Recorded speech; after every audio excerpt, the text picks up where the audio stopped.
We're too stubborn to acknowledge that they're better.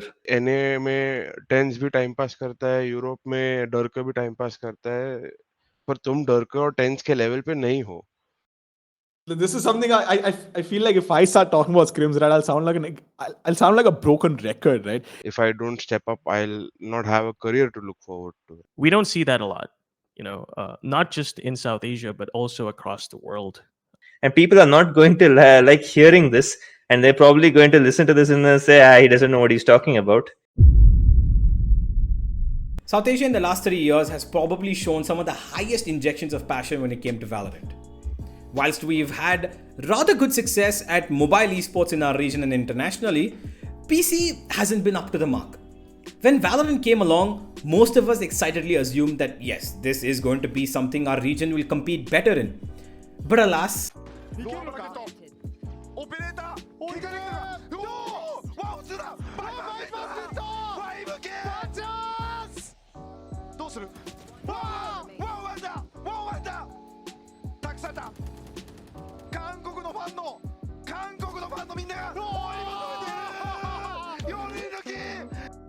it hasn't been the case so far. Except for global esports' induction into the VCT Pacific League, Valorant for South Asia has been a rather disappointment when it comes to the international stage. It's been a good 3 years now. What's going wrong? What is the real problem and what's the solution? We know that there's more than a few things to be addressed and also more than a few things that need to be done soon to change our competitive level of Valorant. It goes without saying that leadership, experience, and mentorship are three of the biggest things needed in our region to nurture our upcoming talent. But I wanted to find out firsthand the problems that exist from the people who see it in depth, who've experienced it, and whose ideas can maybe change it. And that's why I spoke to some of the top people of our region and some from SEA to find out exactly what the problems are from their perspectives, how to identify and how to improve. I wanted to get the ideas and POVs of multiple people across the industry, so I went ahead and asked casters, analysts, players, and esports professionals to find out from different angles as to what needs to be seen immediately and worked upon, and this is what I got from them. First up, Crips, one of the best FPS casting talents of our country, who's also an analyst who gave me the insight to opportunities we need to make the best use of. As long as the Indian teams keep participating amongst themselves and keep playing against each other, they will not get a chance to play against the teams from outside the country. And sure, getting players from abroad gives you a little bit of a fresh perspective, but you still need to fight more teams from other regions in order to improve that much. So that's where the opportunity wala part comes in. Marzil was next, and he told me something that actually made quite a lot of sense.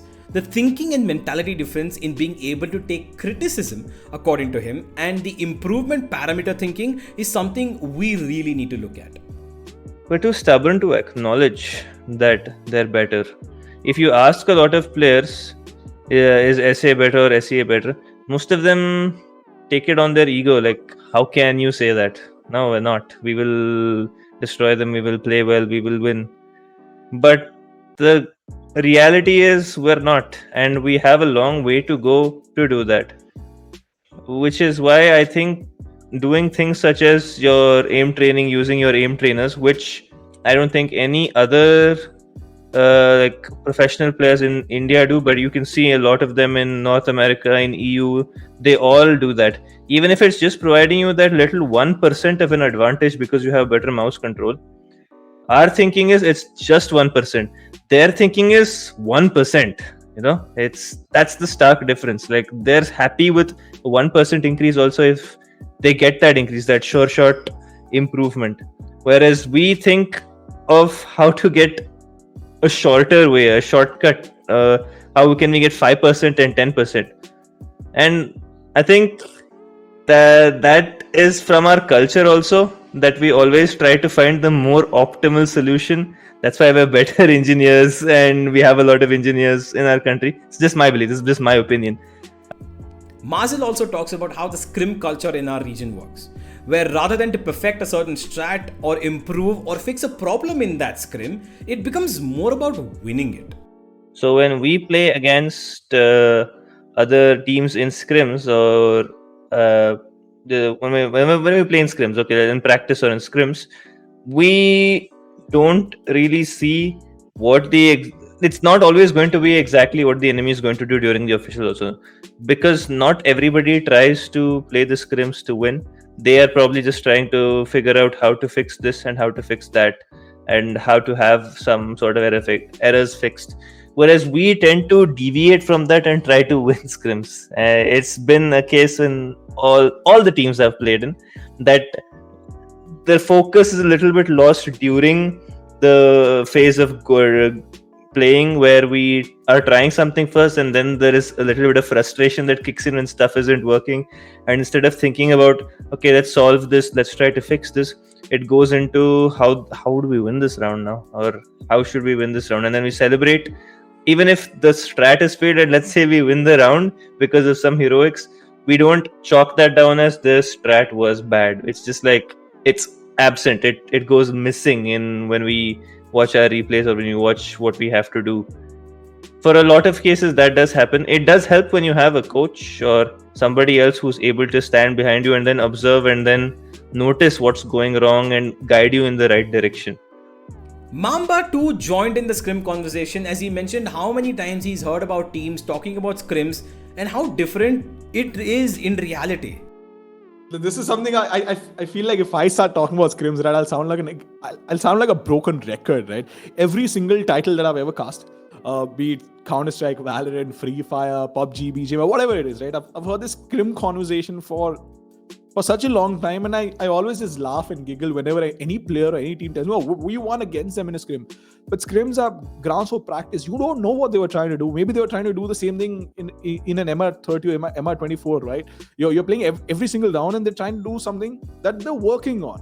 And it might work, it might not work, but just because you were able to win a match against a team in a scrim does not translate to match performance, because there's so much more to playing a match than playing a scrim. Mamba also puts in an interesting paradigm here, talking about the composure of players.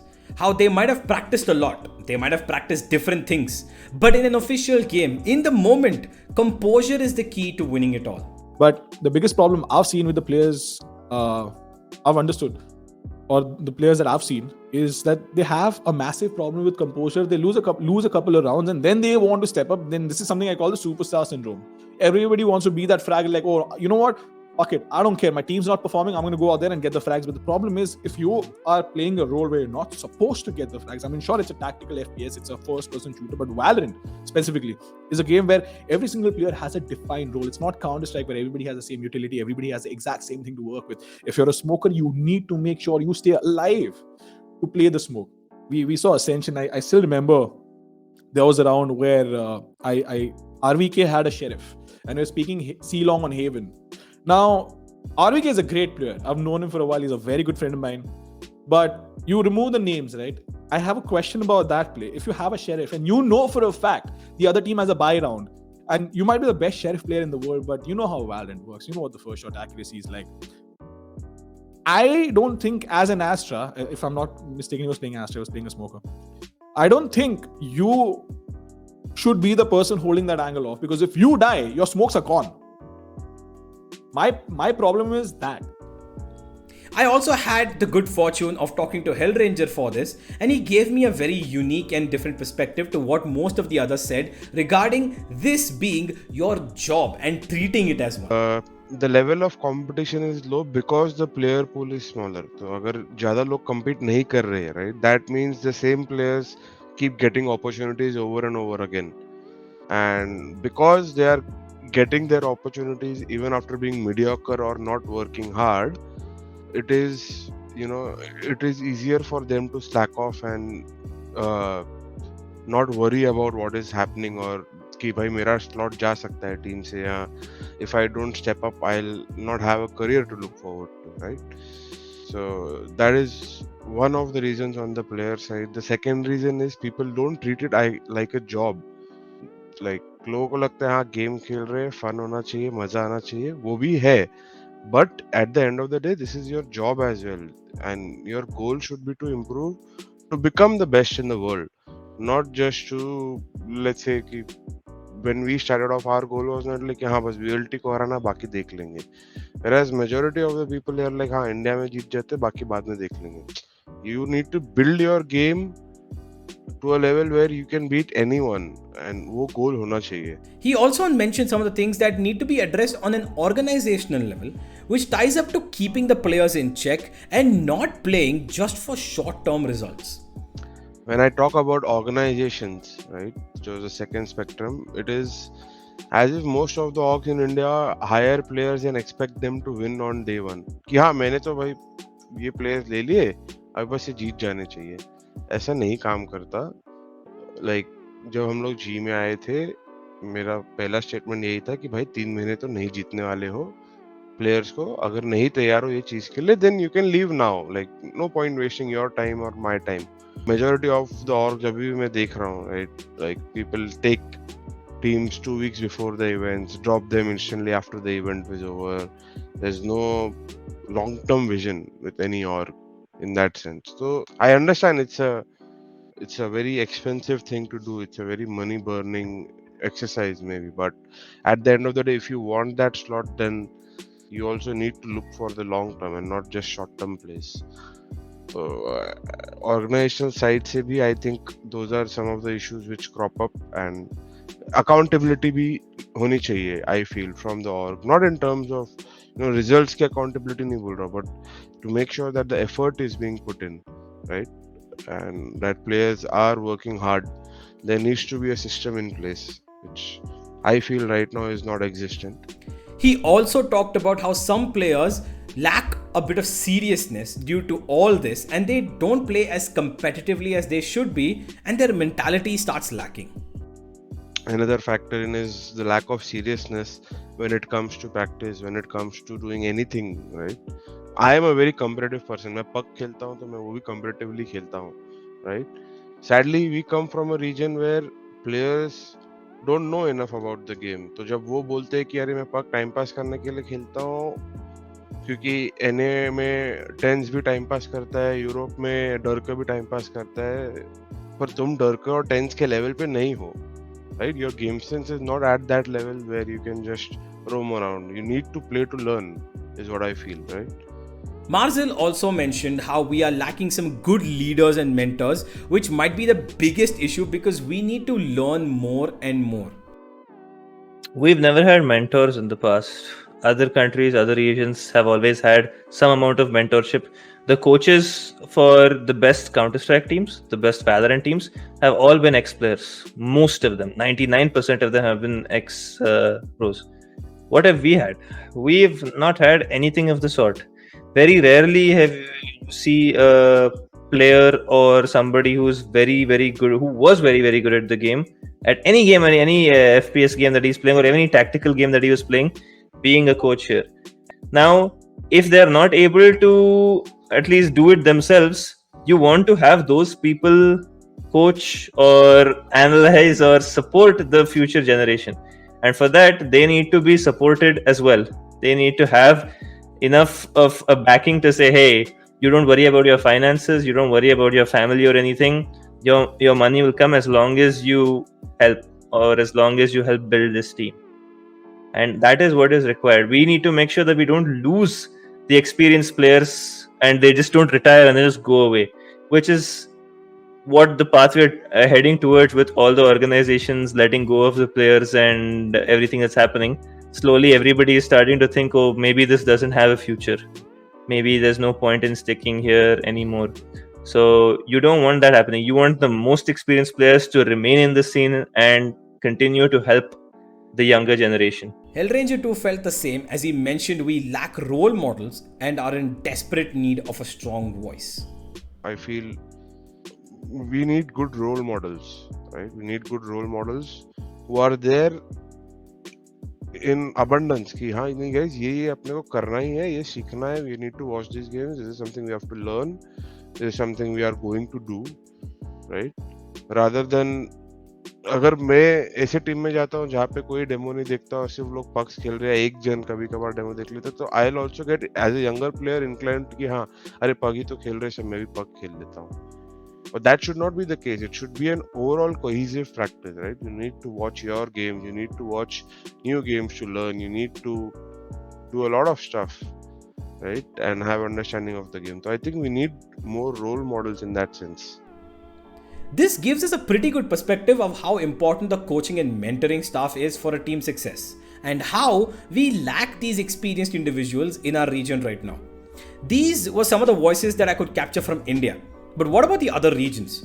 I wanted to know what people from the SEA think about why South Asia hasn't progressed, and to find out the same, I got the renowned caster Black and Blue from the Philippines, who had casted recently in the VCT Ascension and has done multiple high-tier Valorant tournaments, and PaperX's head of esports programming, Sleepy, who in the past has also worked with Velocity Gaming. And when I interviewed them, some of their answers seemed to be a lot similar to what our countrymen had to say. Black and Blue tied up to the same point as Crips about opportunities surrounding competition that South Asian teams can face, which turns out to be a problem. Right. So I think one of the big reasons why, South Asia is kind of struggling as compared to the rest of APAC is one of them has to be, I would assume, just the difficulty in finding proper competition to not only play against, but also practice against. The latency between, South Asia towards the rest of SEA is not the best in terms of scrimming conditions, and it leaves some other teams to just not want to have to practice against South Asian teams in general, and that leaves kind of like this echo chamber where they only get to practice amongst themselves, and you see that become a problem once they face international competition. And we were seeing that one of the only few teams that were able to do, I guess, the most that a South Asian team has been able to do as that global esports squad during LCQ 2021, where they're able to take a series off of Damwon Key at the time. But you can see how those opportunities are few and far between, so they literally had to fly them out to a different area just so that they can play an online tournament, because the latency is a big problem. That's one of the reasons, I think. He also laid down the same how teams are always thinking about the now and how this could affect the long-term process of the development of our region. Inherently as well, it doesn't paint a good picture, because it seems like it's so focused on winning now instead of building up for the future. You can see that because they're trying to import a lot of, international talent, which might help them win now, but does it really create the best ecosystem in terms of developing that talent locally, moving on to the future? I'm not too sure about that just yet, but it does raise some questions on where that may, potentially lead to. Sleepy from PaperX and Velocity Gaming gave me his first insight to the problem being, again, competition frequency, and put it in an interesting way too. One of the major problems that South Asia has so far in Valorant is that they don't have access to these high-level scrims or high-level tournaments that are generally located away from South Asia. So that's kind of limiting their opportunities to grow, because you can only grow when you have access to new players, new teams, and new experiences playing against those teams. And so without being able to access that easily, then the opportunity to grow is also limited, right? So maybe, seeing South Asia, one of the things that I think is great about the region is that there's so much investment, and there's also a lot of sponsors and events going on.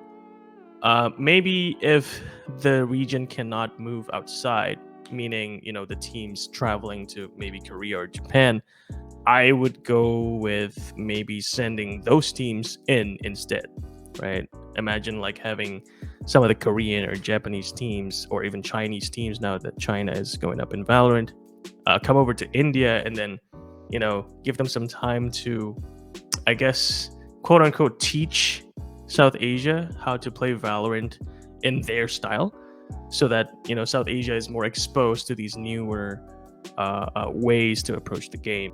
When asked about his experience being a part of a South Asian team and PaperX, and what were the differences he noticed in the two regions, this is what he had to say. So I think discipline is definitely one of it. I can't really speak for VLT as a whole because I was only there for like a few months, and I didn't really get a chance to go full time, so I didn't have an opportunity to maybe shape the culture or maybe even see what's going on like fully. But one thing I can tell you is that within Paper X, the discipline is insane, even though the players are no hate or not trying to disparage anyone, but the level of skill in Paper X is just that much higher for the individuals. But on top of that, they still have that discipline to continue sharpening their crafts, like not just their aim, but also the way they approach a new agent, for example. Or take Forsaken, for example. I would say that he is probably one of the best, if not the best, flex players in the world. And the only reason he can achieve that status is by actually spending time in the game. Within practice time with a team, they do like 4 to 6 hours a day. And then on top of that, he also spends his own time solo in a custom lobby, just figuring things out on his own, trying new harbor smokes, trying new fate lineups and stuff like that. And then on top of that, he also streams and play the game to grind and get on the top 10 leaderboards every single season, right? We don't see that a lot, not just in South Asia, but also across the world. And I think the short time that I was in VLT, I kind of did not see that. Meaning we needed our players, and by our players, I mean the local players in the local regions, to step it up, Imagine trying to catch up to a fast bullet train, and you're trying to catch up with a bike, right? I think that's like one of the analogies I can use here. And what I mean by that is that you're not even that mechanically gifted as Forsaken, Jing, or whoever your player of choice is in the franchise, and you still don't want to put the work. I don't think that computes, right? So discipline is definitely one of the things that I can say is something that we need to fix as Asians in general. And once that is fixed, I don't know if it will ever be, but if people can start fixing that, I think that'll help a lot in bringing our region forward as a competitor in the world.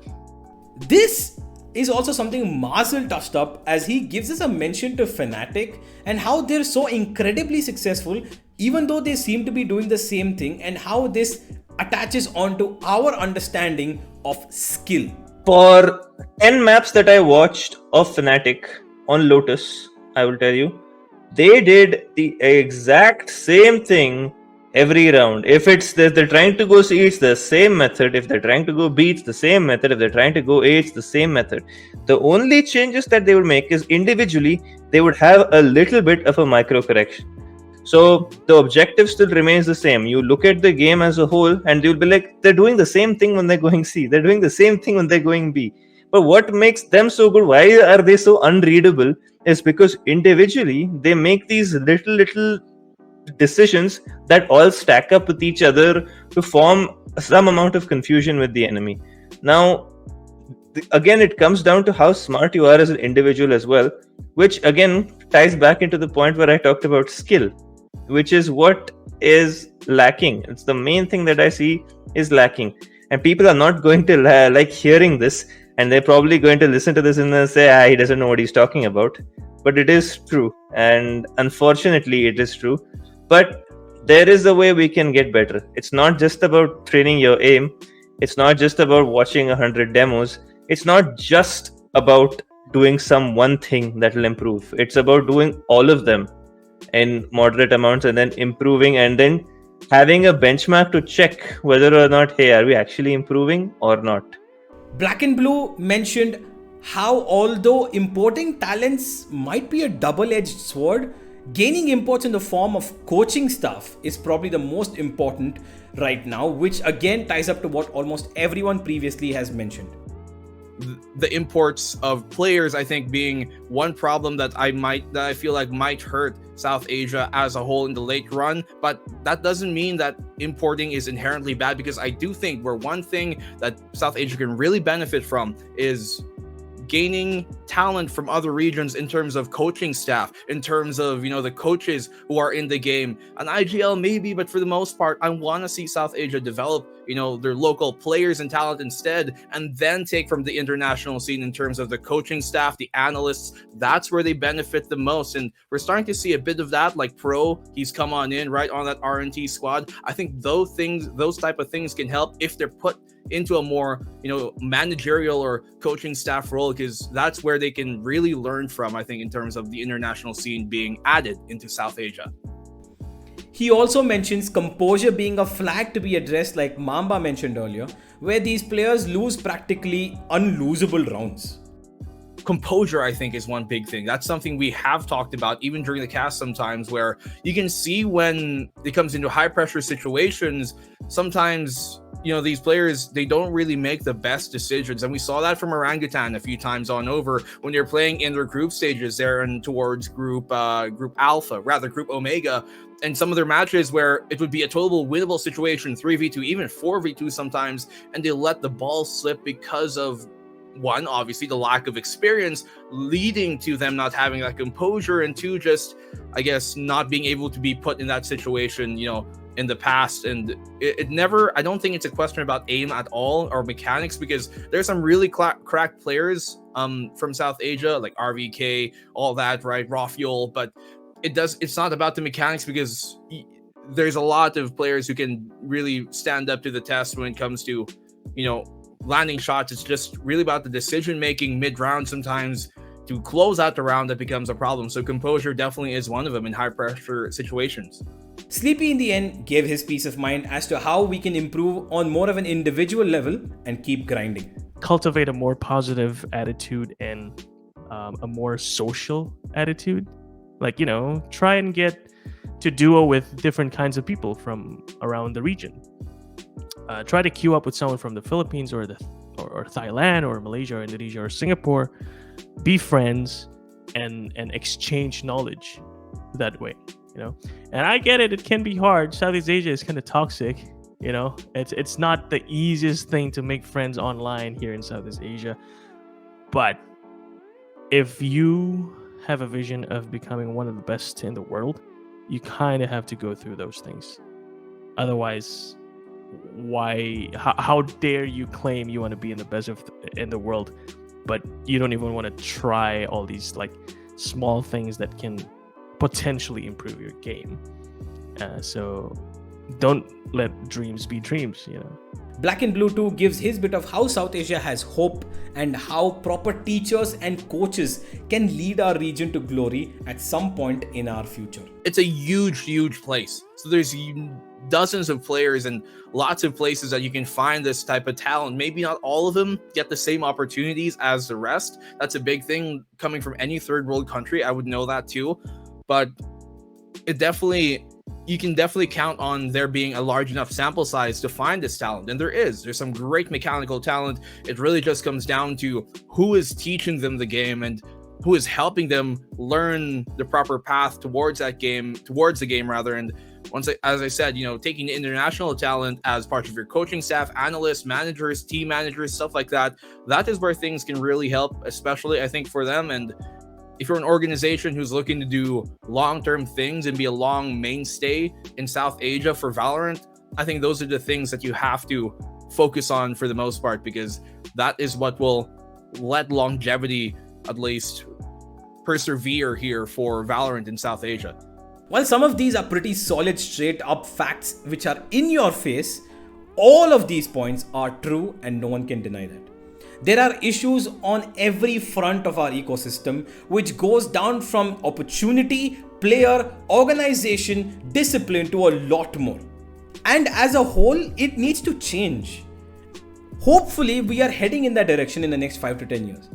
The biggest takeaway so far has been the lack of mentors, leaders, and coaching that is clearly pointed out by almost everyone in this video, as they believe that we have the mechanical skill on some players. But to improve everyone all together, individually and as a team, we need the direction and experience of people who can lead these players to maintain discipline, keep their mental strength on top, just work, play their best and keep giving their all to become the best player out there and hopefully one day take over Valorant.